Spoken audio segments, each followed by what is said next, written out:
ప్రజాభిమానాన్ని సంపాదించుకోవాలి. కానీ ఇదేంటండి 1,50,000 కోట్లు 8 నెలల్లో మీరు వచ్చిన తర్వాత సాధించిన సంపద ఏంటంటే ఈ రాష్ట్ర సంపదను అబ్బో చాలా గొప్పగా నేను పెంచుతాను, అందువలన అప్పులున్నా పర్వాలేదు, సంపద పెంచి ప్రజలకు నేను ఇచ్చిన హామీలు నెరవేరుస్తానన్నారు కదా. మీరు సాధించిన సంపద ఏంటంటే 1,50,000 కోట్లు. ఏమండి హామీలైతే ఈ 6 ఫార్ములా ఏదో ఒక్కటి కూడా అమలు కాలేదు. మరి ఈ డబ్బంతా ఎటుపోయిందండి బాబు గారు? మీ సొంత ఖజానాకు పోయిందా? లాస్ట్ టైం కూడా మేమన్నమాట కాదు కదా, బీజేపీ నాయకులే అన్నారు కదా, 1,20,000 కోట్ల రూపాయలు అసలు ఏమైందో అర్థం కావట్లేదు, లెక్కల్లోకి రాలేదని చెప్పి పార్లమెంట్లో దీని మీద చర్చ జరిగిందండి, మీ మీదే. మరి ఇదే ఇప్పుడు కూడా అంతే 1,50,000 కోట్లు మళ్ళీ ఎక్కడికి పంపించారండి? అది కూడా మరి మీరు చెప్పాలిగా. రాగానే శ్వేతపత్రాలన్నీ ఏదో తెల్ల కాగితాలు ఉన్నాయని చెప్పి దాని మీద సంతకం పెట్టి విడుదల చేశారు కదా.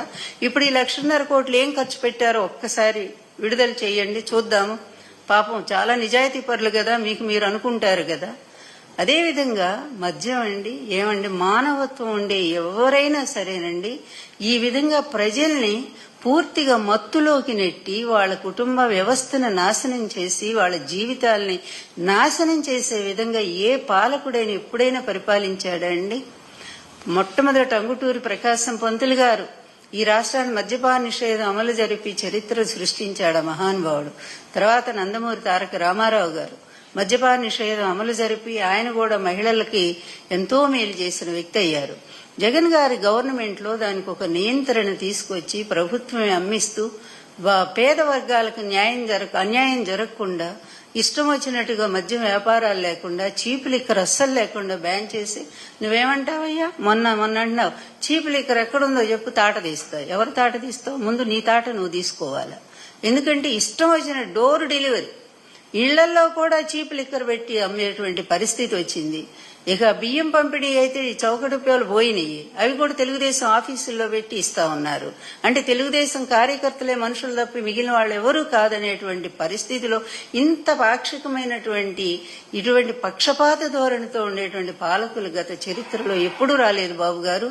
ఒక్క మీ హయాంలోనే మీరు మీ కొడుకు కలిసి ఒక కక్షపూరిత రాజకీయాన్ని చేస్తూ, సరే ఎలా ఇప్పుడు ప్రతిపక్షం మీద మీరు ఎంత కక్షపూరిత రాజకీయం చేసినా మీరు కనీసం ఈ మహిళల గౌరవాన్ని కాపాడండి, ఈ అత్యాచారాలను ఆపండి, మళ్ళా దిశ యాప్ని మళ్ళా కూడా డెవలప్ చేయండి. దయచేసి మహిళలను కాపాడండి. ముందు ఆ పిల్ల ఏం చేసిందండి లక్ష్మి, తనకు జరిగిన అన్యాయాన్ని ధైర్యంగా చెప్పుకుందా నేనా? వెంటనే అప్పటికప్పుడు రాజస్థాన్ నుంచి పోలీసులు ఎట్టొస్తారండి, ఆ కేసు ఎప్పుడుదో అతని వల్లే జరిగిందని కూడా అంటున్నారు. అసలు మంచి చెడు లేదా? ఈ అమ్మాయి పెట్టిన కేసుకి అతన్నేం అరెస్ట్ చేయరా అండి? దోషేమో తిరుగుతా ఉన్నాడు. ఇదే మీ పరిపాలన? అంటే మీ పరిపాలనలో ఈ రేపిస్టులు, దొంగలు, ఆడవాళ్ళని దోచుకునే వెధవలంతా కూడానేమో దర్జాగతి కాలరెత్తుకొని తిరుగుతారా? మంచి వాళ్ళకి ఏమి అవకాశం లేదా అండి? దానికోసం ఎంతమంది, చివరికి ఎవరు ఆమె బాంబే నుంచి వచ్చిన నటి జత్వాని, ఆమె కోసం ఎంత మంచి ఆఫీసర్స్ అందరిని పంపించారు. ఆఖరికి ఓ మంచి పారిశ్రామికవేత్త ఆ పరిశ్రమను పంపించేశారు రాష్ట్రంలో నుంచి. మరి ఆ లేడీ పట్ల ఉండేటువంటి పాపం మీకున్న సానుభూతి, గౌరవం ఈ అమ్మాయి లక్ష్మి పట్ల మీకు లేదా అండి? ఇక్కడికి వచ్చేసరికి ఒక న్యాయం, అక్కడికి వచ్చేసరికి ఒక న్యాయమా?